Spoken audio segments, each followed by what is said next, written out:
ole hey zanina country angin hetilai munatrang hian pray for chaltlang covid ina na sataka minti boywanga tung try na lo piang chuak ta kal zela zaina hian hun kanan mangle don ani a mitam takin kan flyer ti chuatang ten kan program chin lo putoin kan ringa zaina po he hun hi min lo chimpuyula hang ta kan chung te mo kan thian te he na po min lo share sak zel turin kan han ngen choni achana chu he kan hun ton me khi a shin min ti boi mai ni lova thara min do na ni ti sia a he huna hian zoram mi pui zong te thara lama tung try na ne na tong roll turin kan en som le ani he kan sia SOP alo chuak mek zela chunga chuan pathian fakazai hi ala theilo ti kan sia ni abu hawa zai phei chu voina kanuna pa pakhat kan rong bol poina thu soina chuan Tripura ten zugzina Mizoram an pe chia tangchan he covid hian omzia nei lowe moti turin an nun phung pa ngai vekin an kala an vai pathian kong an zo puya an zai puya an lam puya tia amara chu keni christian ra mero chuan hung be thlat ang men pathian po kan fak nei theilo ani voina kan hun man me ka hian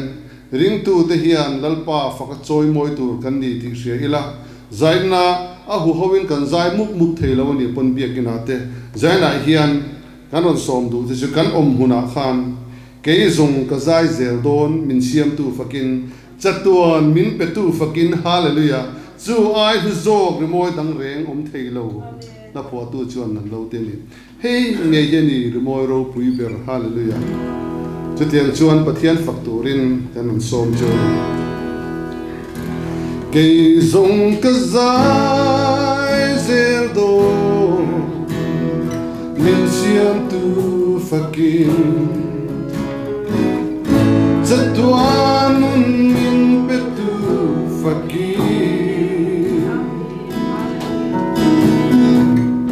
chuai a luzo rimoi dang reon thelo hinge hi ani rimoi ro pui ber amen plantin chuan in mualtin shuta hoi veli wi luang dang dia le chem dang ti watin lua tu sing mi ro pui na te hia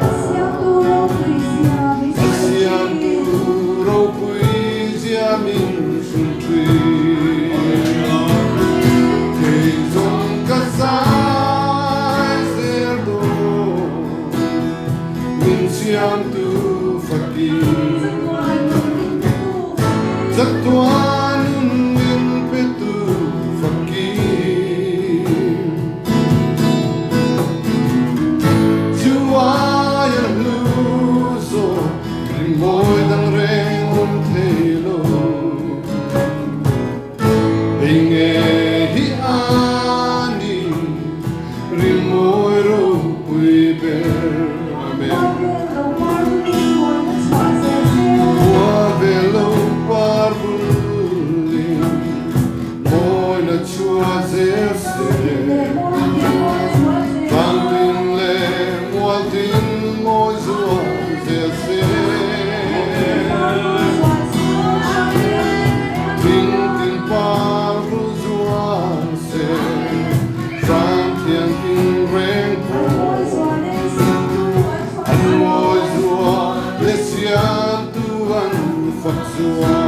Hallelujah, amen.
Sing mi thiam na fin na zong nei la to choi boy na le ro pui na zong den nang choi boy na dang peng dang thang lo hallelujah nang fak te je ka du ber te turin thiam ro pui na kala cha kan se le ten om sing mi thiam na fin na zong te nei la choi boy na le ro pui na zong choi boy na le ro na zong ne nang choi boy na da thi eng nang ka tham lo nang choi boy na da thi eng tan ka tham lo nang phật thi chi ka du nang phật thi chi ka du ve re hallelujah zong ka sa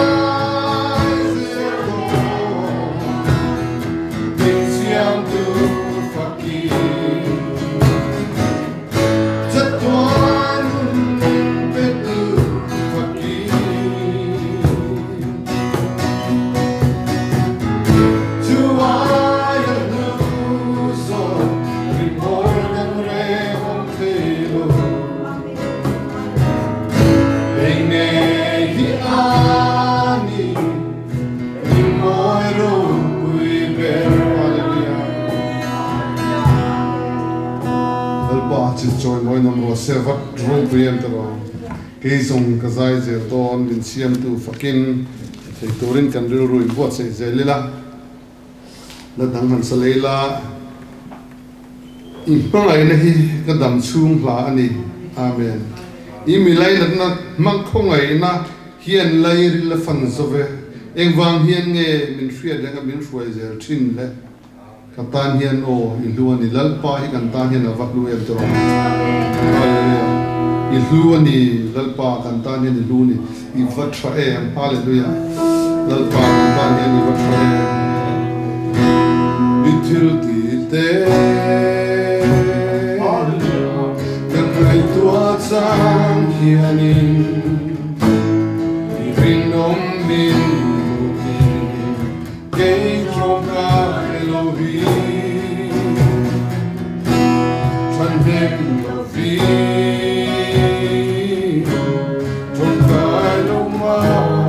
la tho mi khu ti chu si lo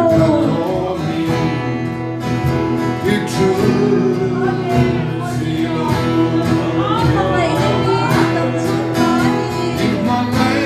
ni tam chu la ani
Các chân chim hi ziak dolila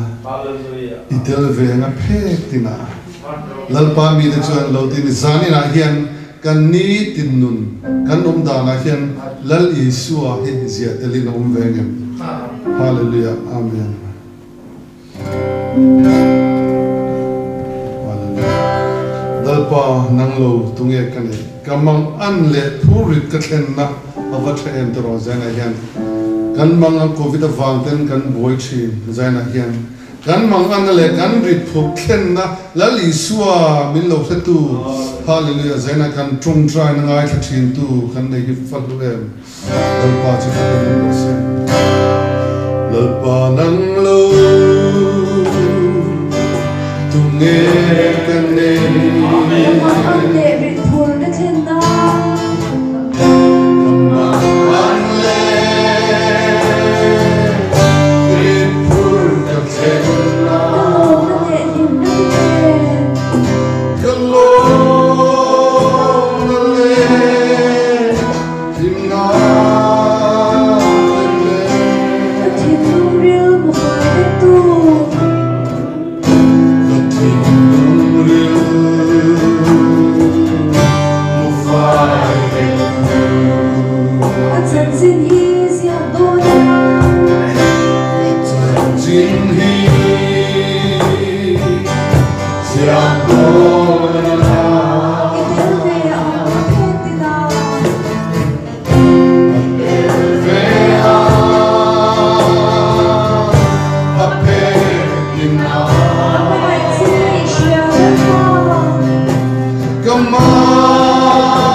Zanina he hunchatak pathianin min pele a lalpa min chu pakinam ro se. Amen. Pray for chalkang lo clear to le zanin hun lo mang tu zong zong te kan lalpa Isua Krista min chibai kan buk vek acheu he zanina Paul bik lovin ko shan bik lovin pathianin atharau thiang himin mi chi sang sang te min hua hip khoma rongbona local thui to te tin ngela local thui lo deuh te po khatiang khan lal pana tharau thiang himin min hip khoma zaina hian pathian na tho kan hule a kan chang zel don ani ti kan soi do a hei zanina pathian pol na te pathian chi bai buk na te pathian fak na te anwa me ma fak na han sak jan po kha cha ko me ma se kan hun te kal zela program te ala in thwa dewa wang khan nakina po pathian fak na la sakho le na tur hun te hun lom le tura be sela zanina kanin khom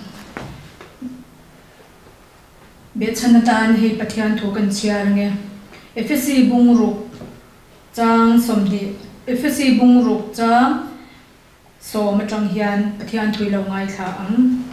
ato bera chuan lalpa le achakna thashuya chuan thilti theina nein lo ro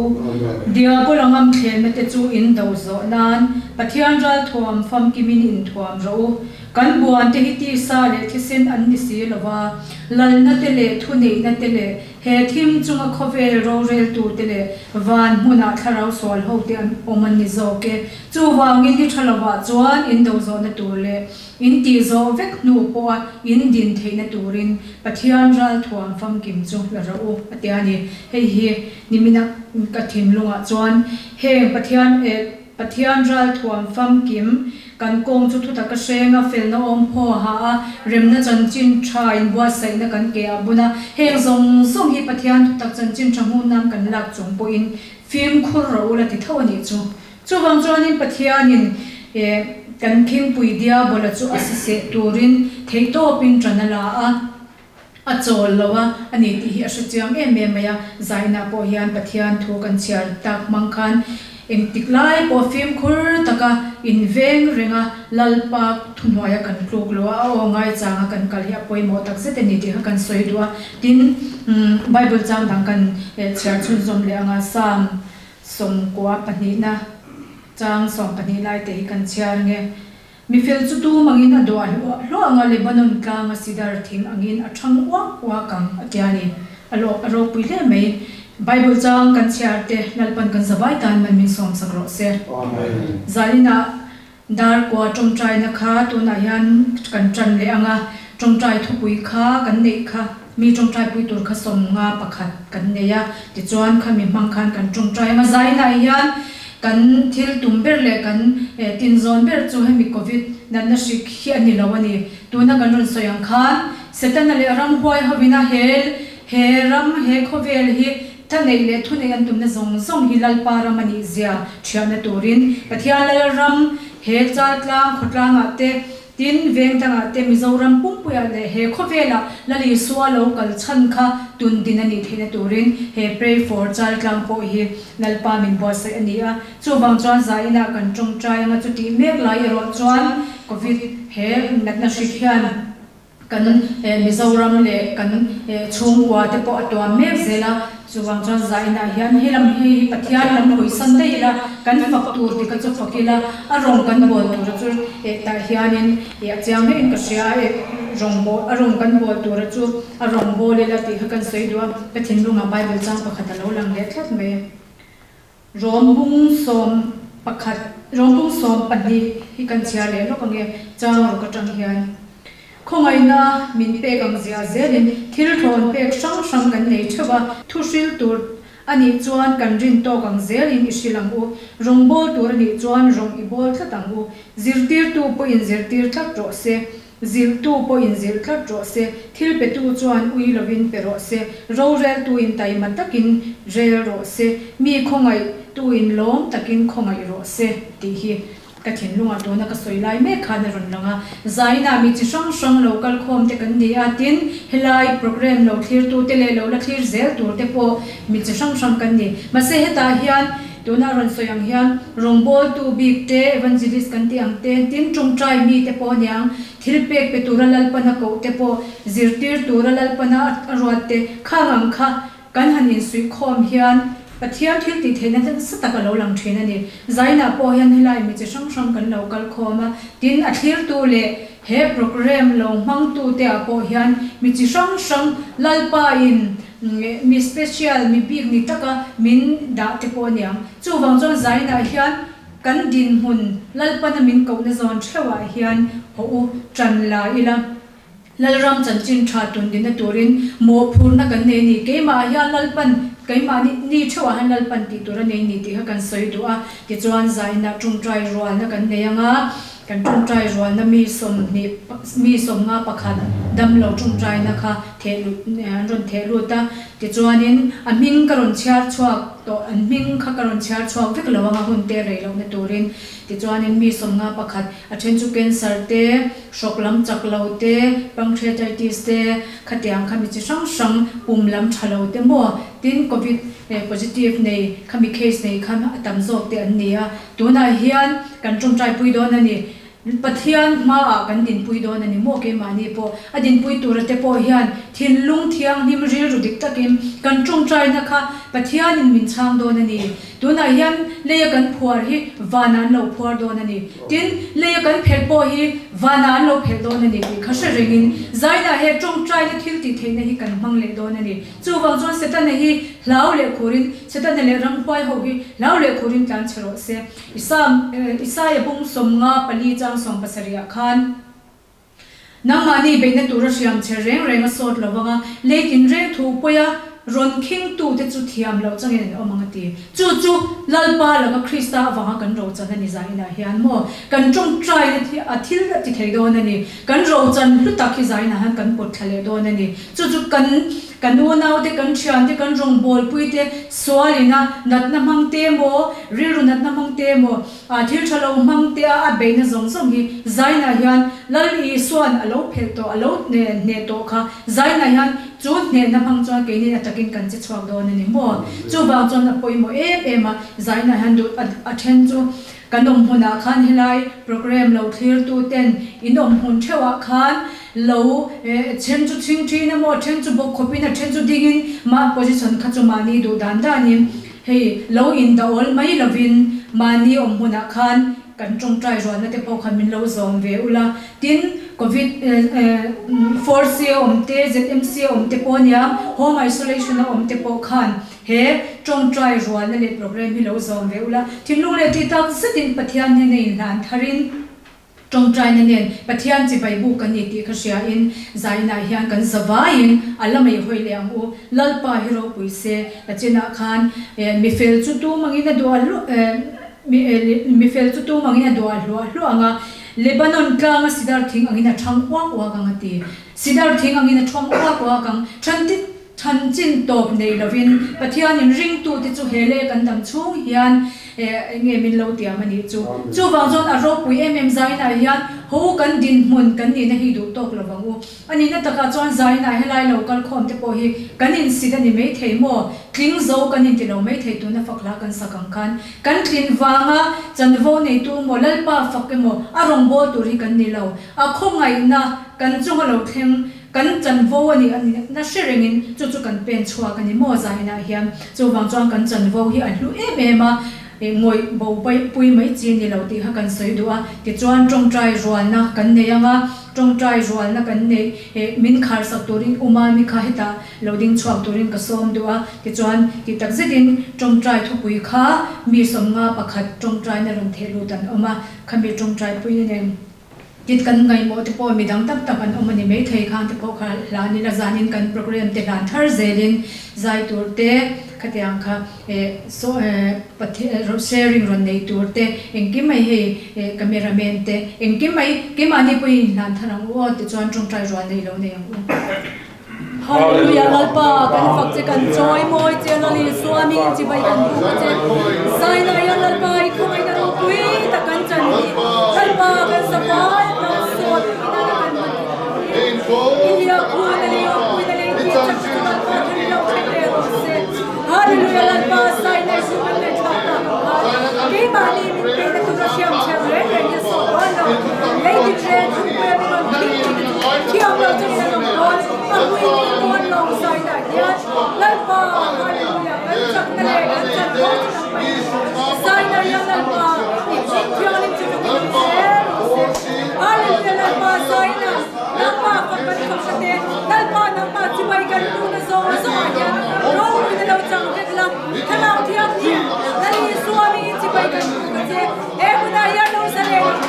lalpa he pray for child he tu le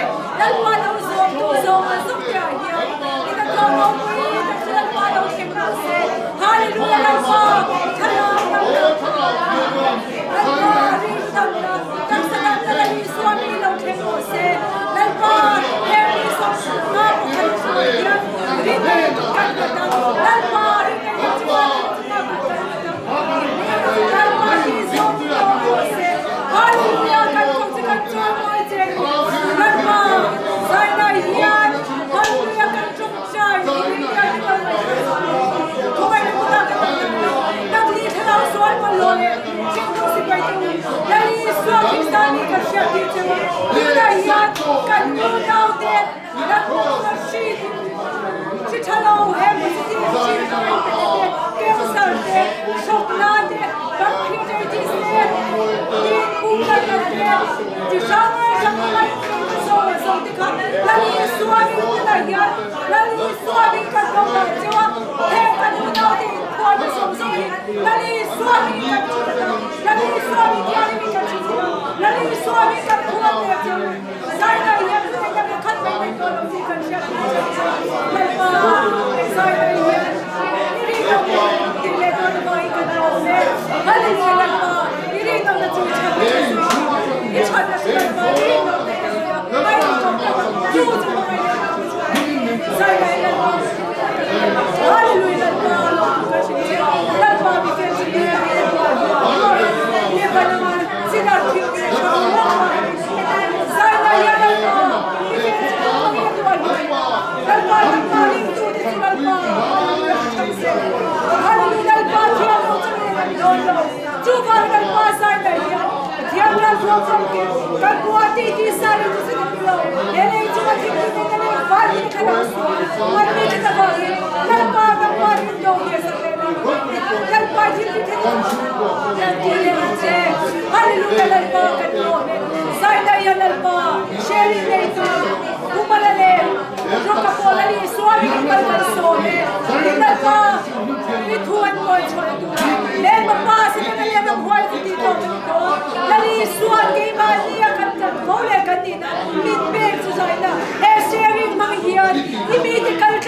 Hallelujah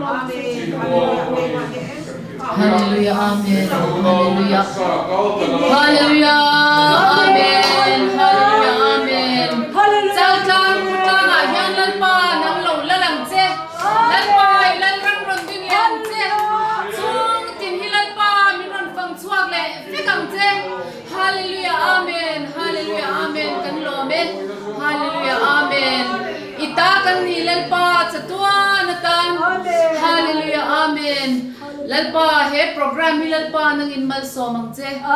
ita kan ni angin lalpa engkim kan ron in pelet le fike lalpa setanan tan ya lo alo tan ei zong zong ti kha lalpa zanina hian ita ani ti hi lalpa zanin han kan puang le ani tharau thiang lim kan ne na lo che ngang che hallelujah amen kan khotlang itan kan hlana kan chung kwa cheu itan kan ron hlana ni kan tu le kan fa te setan na lo man be zong zong te khalal pa zanina yan kan ron claim le kan ni ita ani na kan puang le lal pa swal sal tang zong zong te rin na in kan phel veke lal pa setan na chung ne na kan puang ani zanina yan lal pa nat na zong zong chunga thu nei tu ini na kha zanina hian lalpa kan puang le ani hallelujah amen engkim chunga thu nei tu tidam tu ini na khalalpa zanina hian atharin ron thlentir le angche kan hun zong zong kan thushil tu zong zong te lalpa kan zai shwai tu te kan channel zong zong te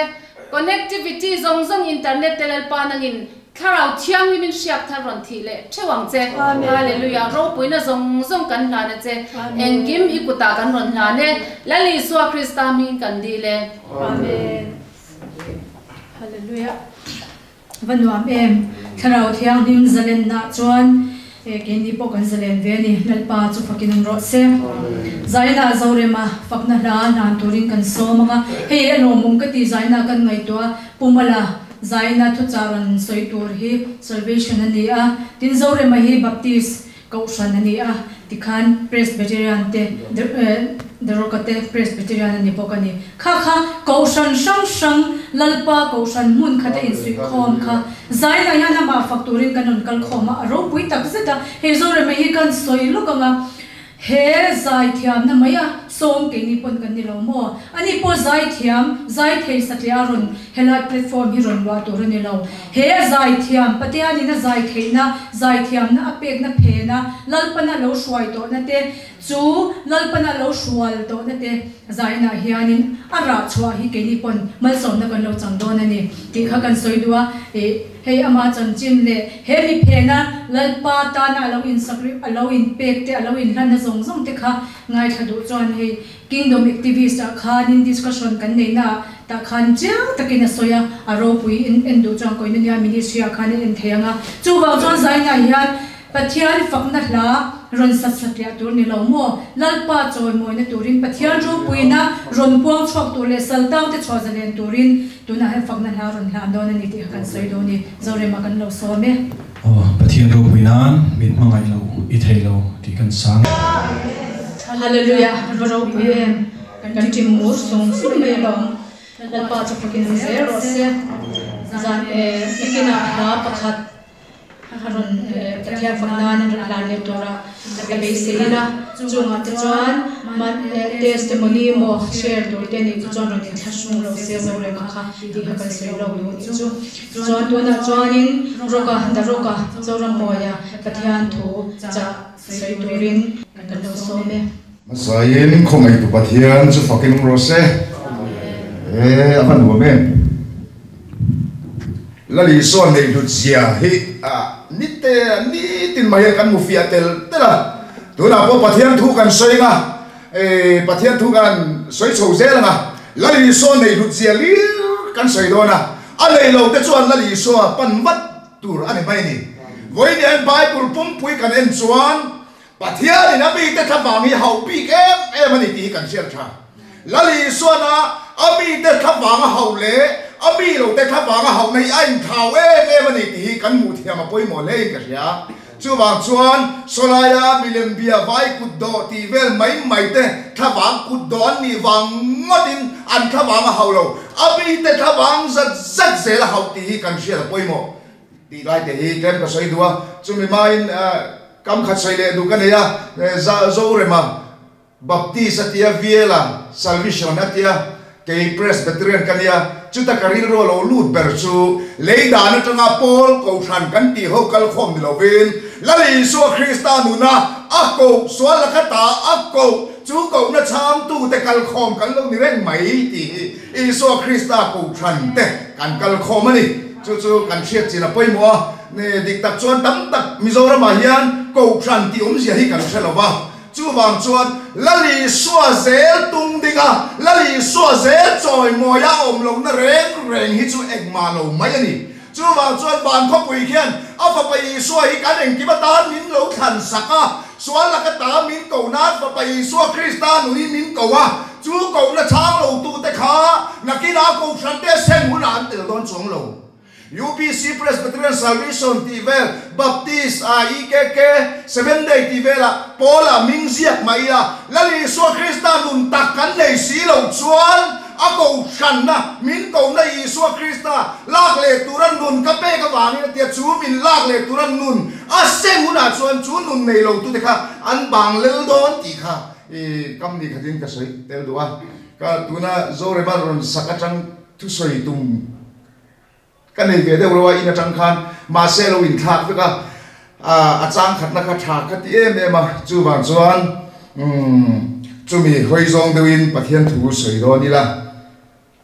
zohana bung som cha so ma chuan mi pathum te chan chin ron zia ka ro mong chu tur le tilum tur le ti chatur lo chuan alo kal lo ke zong nuan nei nan tam takan nei nan lo kal kani ke beram ven tu tha kani beram ven tu tha in beram te tan anu na petri mi pathum te chan chin aron zia ka ruk mang chan chin aron zia ka beram pu chan chin aron zia ka beram chan chin aron zia ka he mi te pathum hi kan thiat chen poi mo ta ni he khobel kan sin ra ma hian he mi te pathum kan thiat chen chuan boina tur hi alo tam lo khop mai chuan bible chang pakhat chu mi ti fia tu tan chuan sam somni pathum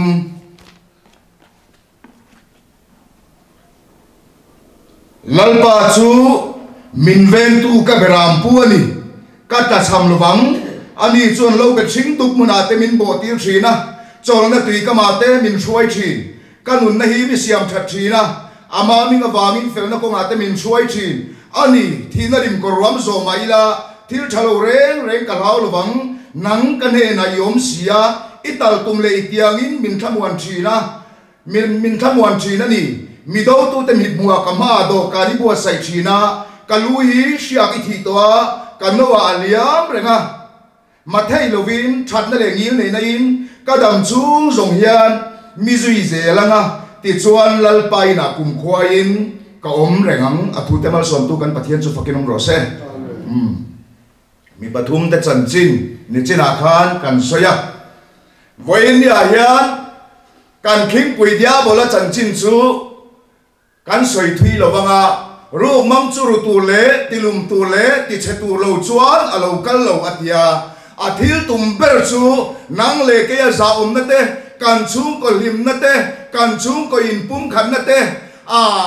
enge thil tam tak he ta kan riru kan ngai tua na thengin kan taksa kan moina eng kim mai thenga min ruk sakhi voini thenga athil ti tumania chuwa chon ruk mai tu tok lovin min ti luma min ti chiat ka khia thil ti tumberania chu chu ruk mang pa chanchin da photila adanga pakaila beram chanchina lut phodang le beram nang le ke hi bible beram angin min te khina nichina sam somni pathum kan chia khan davida fakla ania davida hi beram pu ania beram chanchini ashem emani beram reng hian an mani chakna i an melma an nunla tumtu an mani ti chep tumtu la ka hian inven theina tur khop chakna an nei lo ama sabera adon le chuan beram reng hi an khomwa toy ema an maloka kham an tak thak na tur tak nial po pan chop le an mani ta na cho thaum na tur po shelo an lo ni ta ni chu mai ni lovin beram reng hi sigle sa thosi vai bi te la ka ta anin hum him na an hul zong te hi anei tu apuin ama lok na tan amang thi chulai te chu kan thia da poimo le in ka sia nang le ke hi bera mangin min te khina nang le ke hian kan nak tu hun tur po kan mu phalo nak tu lo kan tra pui ngoi tu le kan rum pui ngoi tu po voin ya kan dua kan ke pui thi chu tiang mi sing mi zia chu kan ni bera ne hian kan vai nang nge he kan sin na kan khawe la hian ngam lo tam tak kan ne ni ngam lo tam tak kan ne ya ma ni in ven thei lo kan ni lai po hian voin ya hian min ven tu chu lal pa lo ni avan thamuan tha kem kein khawe ka ngam ta ti tu pa hian min ven lo ni Fatrain ka kalsal lawang chu ke khobe to khem poi kum khoi ne na kom ze lang ti tu kha voinia van thengreng sa ta ka om pathian ni lawin kan ne na om athisena min le tu mana min le tu min nei tu pa ni awangin ama hian min veng chuan chu ta chuan ama ro chu poi em mai chu leidana police kan tran lai khan kan pulal deu ho hi ke ni lal lo hoin kan thiam le theam to kin kan venga an tha hi muang em ve rungata chu mai ni lovin kan ve na khan a thu in min da kan ve na zo khan a thu in min da ke ni a veng tu zo kin kan pu du danin kan veng ma se boi ni a chuan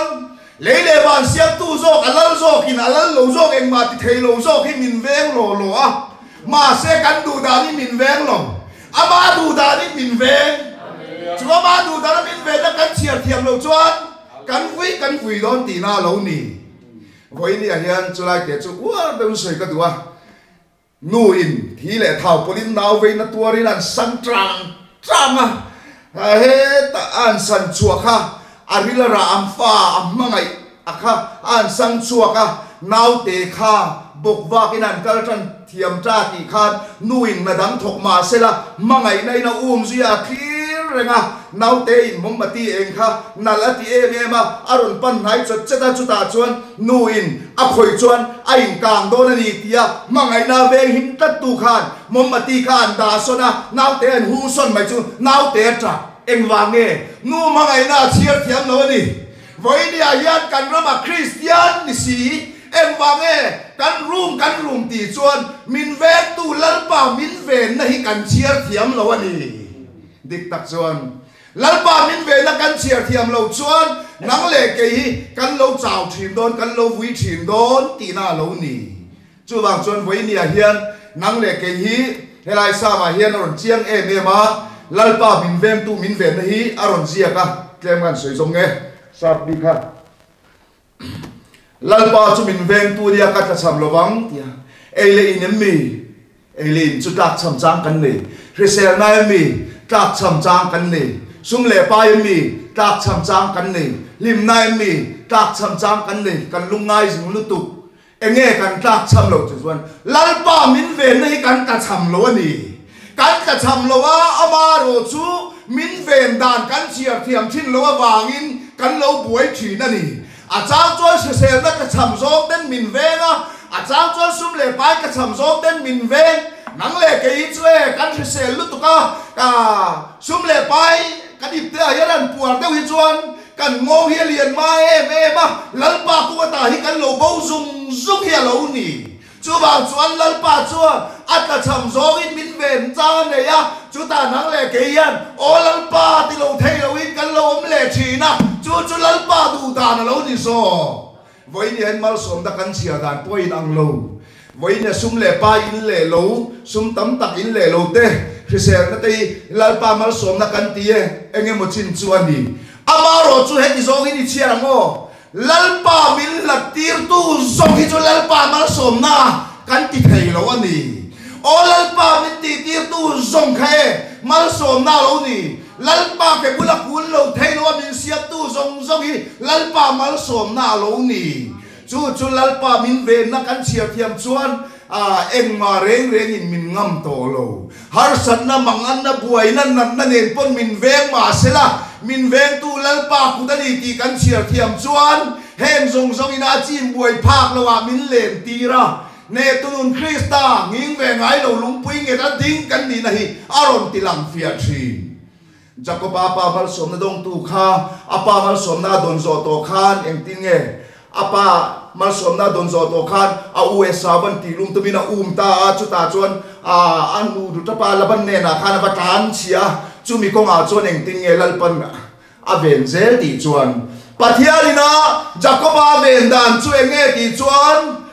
Jacob khan Jacob tung ding lovin Jacob kha nam thluin Jacob khat Israel kha tun din atumani chu tiang bokin pathian hian nang le ke pa mal som na dong tu hi lalpan min veng zela nang le ke ma hian kan mi sia tun din atum lowa lali so Krista par chu ti atum chu bang chuan Jacob kha ati chak deu ni lovin ati chak lo deu ani kha ati chak lo deu na khan abuan tu chak zo khan amani na kha pe a Jacob chakina puang Israel alo ni tam khan nang le ke he kan mi sia hi eng kim mai du khovel thila te zung ani awangin he mi lalpa thisena min le tu khan akonga ta kan peng bo ang tia lau wangin he kan mi sia min kai suai thi tu kan mi sing lui chak lu tu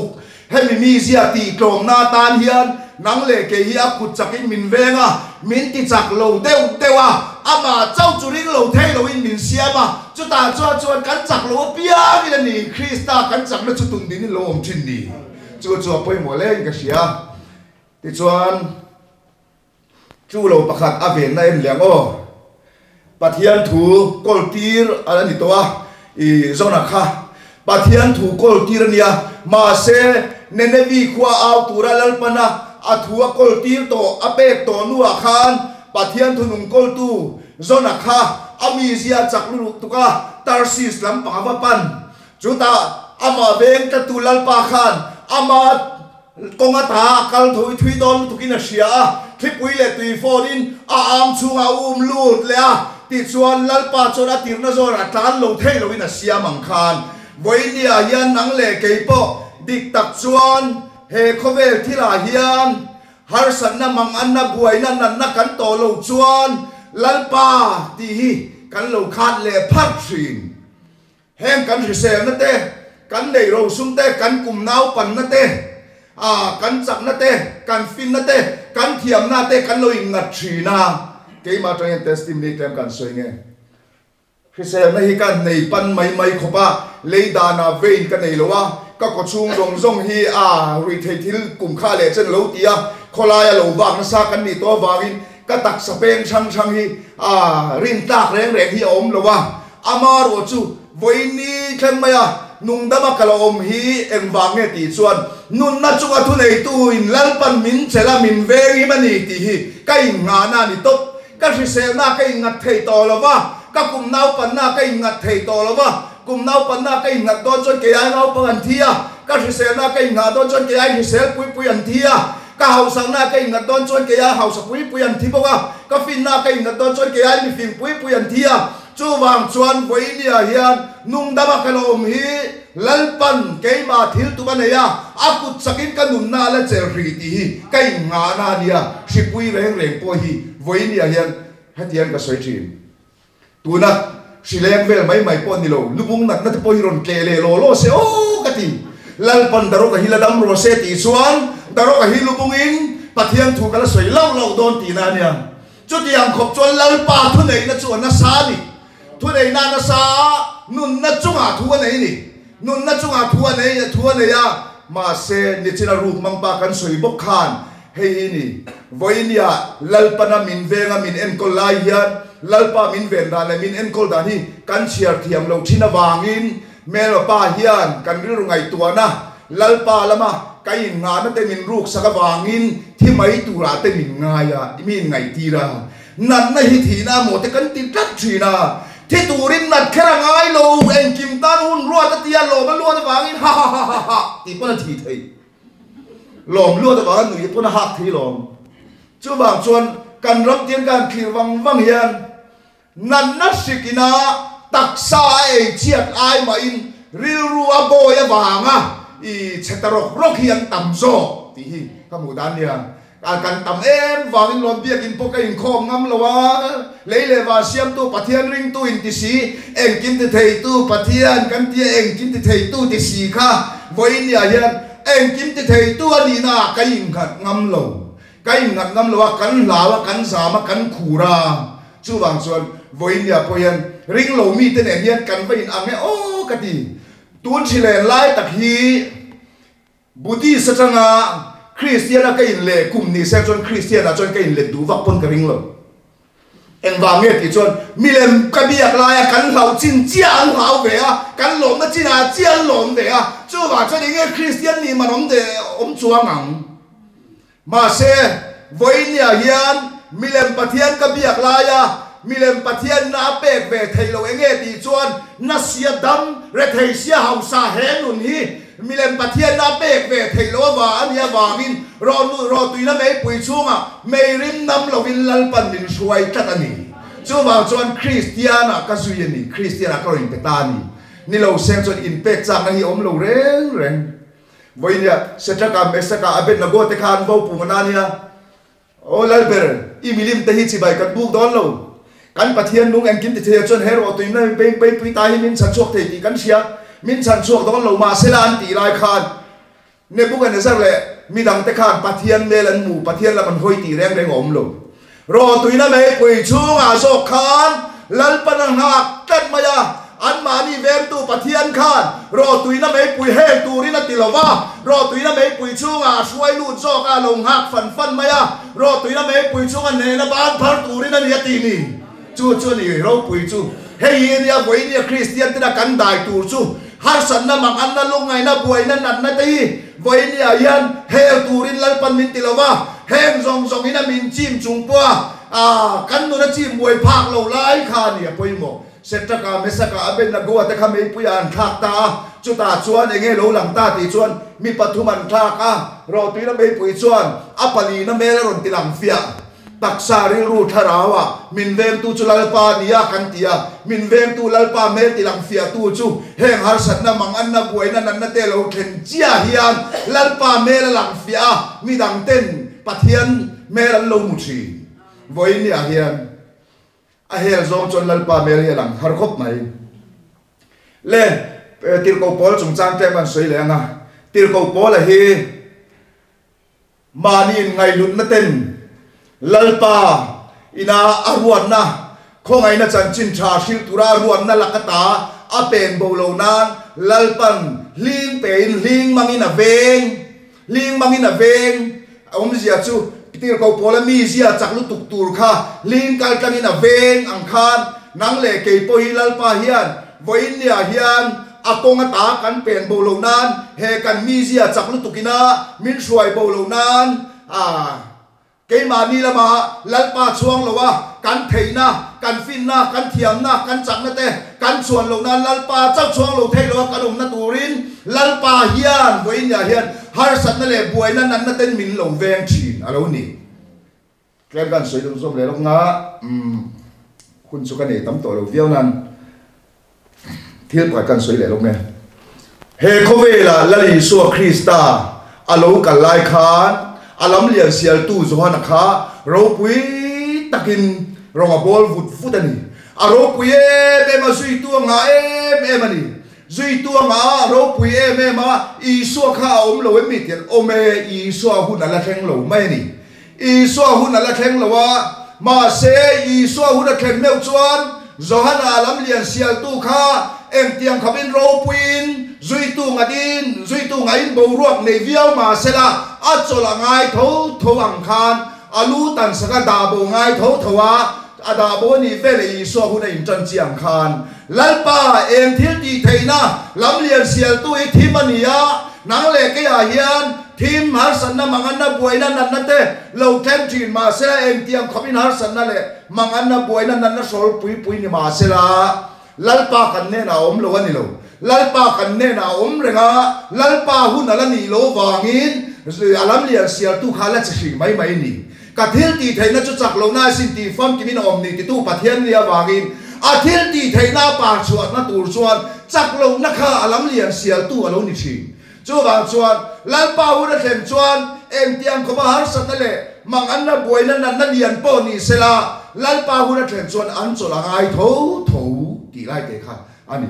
zir ti te na longan chuan lai khan ke pui le tui phone kha ron ke lupa chu ti lai chuan la li so kha an ne na om lo mi ti chuan ome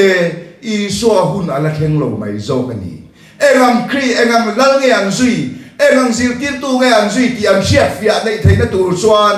an ma ni a khan ke pui le tui phone lalpa lam lian sial tu kha ron kal ma sak phot angai ni voi nia hian har sana mangan na lungai na buai na nan na te kan chunga lo khen ni hian lalpan min kal santa ani lo lalpa kan nei lo ani lo lalpa hu na la theng lo wa engam pathian nge kan bia engam pathian nge kan zui kan siat fia theina tur chuan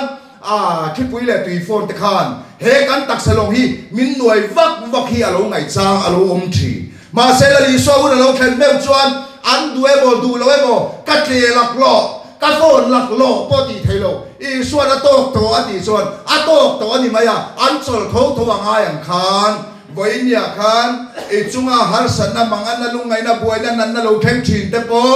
lalpa sia pui lo reng pakhat mai chunga theng lo ti kha lo the thiam phot la lalpa ine na om lo wang ani lo ine na oma lalpan apathian na athil ti theina mutu satu mai ni lo wa ataka ten tu I lo ni theinan chu I dai lo rem ti ani lalpa hu na khen chuan an duemo du lo mo an chol tho ngai ni lazar chung chang te po kam shet kha chu lo po he mi hian ati sual lo alu le pa poina ti sual lo pathian ro puina lo lan tur zok ani ate he na hi thi na tur lo pathian fa pa choi moyom thina tur zok ani atiang khan voinia hian lali suwa krista nang ma le ke ma choi moyom theinan mi ten lali suwa kristan mu theina tur chuan nang ma le ke ma hian lalpan kan nat te kan chiat te arem ti chang ani thina ni chu ta chia chon apathiam na kharon tar lan hi atum thina ni chu lai chu kan thiat poimwa beram reng hian an ma ni du dan anom theilawa apu ina venga apu mitaringa apu na en kola he ta kong la ka tan pen donin ui fing te tira apun ma hruai sak zela chutianga apu na veng ang khan nang le keipo lalpan min veng ta akonga ta kan pen bolo na turin ang chu amin khallu zela ti chuan beram ina amul aloin hum himna he ta sigle sal ka te aloin hum himna tina theila ka te aloin hum na kha apu ina ma lok na tan amang khan nang le keipo mani ta po in lowa thisena mana le in ya sin atia ale tu pa in adu tu ina tiang ama lok na turi na tim mayang amaro puita suana ta ni taksa le ka taksa pa du huna mang mayang chu bi huna chuan amen kan ti zela lalpa min en kol na dana kan lom na chu kan chak na alo ni thi chu lai te chu kan shetan ka duwa minute nga vel kan soi som le nok nge pathianin chumi min vem tu beram pu pathianin khove la manga e ma chuti chuan afa pamal nei chun ape a ati khan afa pamal nei chun min pe ka hi nang le ka in kan khiat chen a poimo voilia hian lali so ti dam tu ani na ngori me khiat ani chuan lungoi na kimi hungai lo wang pathi zo le sai ka chuan eng tin nge ti aming maka rem ruat tu chatuan pa rem nalal pathian chaka atia voilia he kan pathian hi aming hi ani na ningal boka ami zia aningal boka chu wang chuan he nupui ka neya kan nupui hi abiang le lam pang chia ka mel khiat chuan kadam no ni khwa min duat tura dam doi tha kadam na tur abiang le lam pang hoi zonga min pek vai chuan kalo khiat lo chon khai nang hi min tha tu mi dam doi kha min pek te tum tin kalo nar thin do na chu wa chuan kan nu pui hi atu khuma tang pon ka khiat angai amma la tang pon ka khiat angai ding la tang pon ka khiat angai ve la tang pon ka khiat angai chu tiang chia chuan pathian in apa pamal nei chu min pek ka hi engang pathian nge ti chu zol nei san arun soi to chu wa chuan aming kha toy te kan soi nge ama sa chuan maka ati ya ngai tua ma te thil tam tak van til ko in la tui ti thum ti te tui thi sa chang ti ti te heng te hi mak viaw chung point he ai la mak zok chu nge ti chuan eng tin nge pathian ina nang le ke ya mel ma te ya ta na fa pamal le chun min pek phal le ti hi an ngai tua te hei ba ka mak hi om lo chu mai ni lo nang le ke mi bol lo chunga le van siam tu pathian cheng du tu ka mak hi om lo hei maka ni na nia chu maka chon min chen chila athil ti makte mutu mai ni lo tem tu tan nang le ke min bua sai thina athil ti mak tem tu kan ni don chuan alam lian sial tu hi kan nu na lo khen ma sak alo ngai thi adot le chuan rem ruat tua nia rem ruat tak chuan nang le ke rem min ruat sak tak chuan nang le rem ruat tua ni na mel changa nang le ke min en kol chuan nang le ke malam chang chuan rem lo an thi eng wange ti sa yan tharau do ta tharau po yan ti sa do ta ti wangin he kan ti sa yan rem ruat tuina kan rem min ruat sak reng hi akal ta wangin do ta thina ba nang le ke malam chang yan rem lo alo ni chang thi chu rem ruat tu ni na changin chuan pakhan le chuan pathian chaka chu ni chin khan tlem kan soi to a pathian chaka ni na melaron lan tira chu mela nang le ke chu ming ni na chaka min en kol chuan nang le ke ma lampang min ti chak lo dewa ama chau chu ring lo thei lo min siam hi pathian thil tu mania pathian chaka ni na nang le ke tar suwa tum chuan nang le ke hi min ti chak lo deu thin kan mi sing luin he kan mi zia du am te chapo te si te thi te tawa te he kan mi zia chak lu tuk tu hi ati chak lo dewa ama mi chaka chau chu ring lo thei lo min siam thin chu chaka ni na ni sela rem nalal voi ni hian pol sang te ko sang te nu pa in kar te chung pa in kar te in rem na tur chuan enge ti chuan atom zo ga chanila ado thei zo wa changila ti zo ten kan dok thi ni nang sela a ril rumun khat puila te kan tia heng zong zong hi so pon lang ani leile ba in rem tolo in rem na tan rem na lal pa niangin nu ba in karate po sang in karate thiam sa in karate po nang le ke kan ngai dan kan du dan te ki ma thi veka rem na lal pa tun din ani na chia kan in rem thei chu ani masa ni na kal khom zong zong te po le da na kan dok thi nai nang loa kan pol nang lo ma se kan mi sia thia rem na lal pa chia kan nu na tun din ani awangin rem na lal pa chia kan lo in rem thei lo ni chu lai te chu chuan pakhat le chuan kan tran zum zum nge chatuan pa niangin akhir bel chu chatuan ania nang le ke chatuan mun tur min bua sei saka in tan mun sia min ka kal do ni atia chatuan mun min bua sei saka nang le ke ya ngai poi mo ber chu he lam thei chatuan lo ai mai in chatuan zo hi ngai poi mo kan therau chatuan zo hi ngai poi mo wangin he kan therau chatuan athisena le kan athisena mun min bua sei sak hi kan chan don lo ai chuan chatuan lo zo hi lalpan min ve nan ti shom hi apoi ti lo thi chu ba chuan chatuan pa ni na chang kan ram chuan chatuan lo hi kan buai pui na san tuka chatuan lo chin lir kan khira hei ba hian lalpa min en kol da hi kan chia thiam lo thin alo ni chu ba chuan ani voi dia phe chuan christian te du duai mai kan ni khol na rama hian kan kei mama khovel hi kan kei le tu kan ni khol na rama nia mu thei lo la li so thi sa min bua sei sak lampang kan khir lo wang hian ni ring tu kan ma sa ten em wange kham dai te mei te a ti lum lu chum ban chum tan chum te an lo ton tan ngam je ti chuan mu thei lo thi sa min bua sei sak la li so thi sen far chan mu thei lo van ko puyan lo khir zo wangin ai ram thale zual an lo mua wangin he khovel sin ram in ne pan ti chu nang le ke chuan han khir thiam milang chuan e enge he le ya thil har san na mang an na lung ngai na boi na lo theng ve mai te chu alo ne lu tu ho chak ngoi in kan kho sang voin ya hian he khovel hi kan sin ram kan tia kan sin ram a hian kan tei lu tu ka kan sin ram hi kan khalel lu tu ka mani khuwa ho chak lo na in kan khada eng wange ti chuan kholam hoina chang kan thiat lo wang ni lalpa lam khira chang kan thelawa lali so ti sana min bua sei sang na mun kan lo khir lo thin wang ni chu lam chu khiri la thi te hian chan chin tha wanga seom tor te thi te halin chu loi la en wange ring lo mi te hian he mi te eng pathian ngen biak le chu ba chon mu thei lo chon mu ni mon tianga christian a rin let phok mayang ke ni chen wange ko in ya hian kan se vela vai te po christian a in le har em ti chuan thi kan lau ta da ho na tur nei lo ang mai kan om ta da i so thi sen na min bua sei sak ber chatuan mun hi kan lo clear lo the na ni chu ni se la ani a tom na tan chuan thi na lim ko rom zo mai la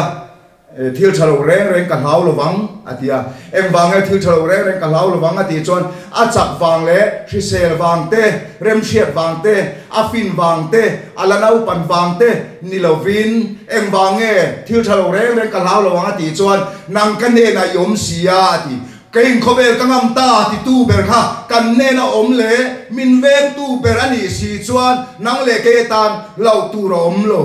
chu wang chuan min zo thin darok mi tian min zo thin ta se darok tu ngei ni min ta se ka soi chak ber chu i suwa thi sen a lei ti lai te hi soi ka chak ber voi dia ka man hi a te lo ti ka in sia i suwa thi sen a lei ka ni ti ka in se vet a chu chuan he khowela che ni nuam min ti ka din mun in sip na ma ni in khongai na sual ma min be don pon i suwa thi sen a lei ngat ka ni ti ka in sia a thi sen a lei ngat ama shin kan ya wangin aman min ven ti ka sia chu wang chuan ka tan chuan lo tu reng om lo he khowela piang turin ke in chang lak na pakhat ma ka nei lo wa ke mai ka chan lak wanga piang ka ni lo wa rem ruat tuina rem ruat na zara ron piang ka nia min chan tam ro ka ti to ni le lo ama zo in min mai wanga min chan tam ka nia chu wang chuan athisen ni a thona luani lau tu chu lal pa zo ka ni ke ai na lau zo chu ba cho indo na chunal pa indo na kan tia tu nen mo indo ni china ru mang pa nen mele chu ba chon ne na chunal pa ta ti min sia saka ni e ne tu chunal pa ni chu ba chon lau tu re ro lal pa indo na nia athi se na thona far hi ke ai lal pa lau zo chu ma chuan mei dil te hi kata khi ke ai rau zo pathianin chu ma chuan van kho pui lu ka cha ai ma in ka lu lo hi lal pan rau zo chu ma chuan lal pan min en kola min venga aman min kai shwaya ke tan chuan amen tia thamuang ta lo mai khani en kim mai ngam tu le ti thei tu chu pathian ni sia kan pathian ming chu fakin ong ro se a thu te mal som tu pathian chu fakin ong ro se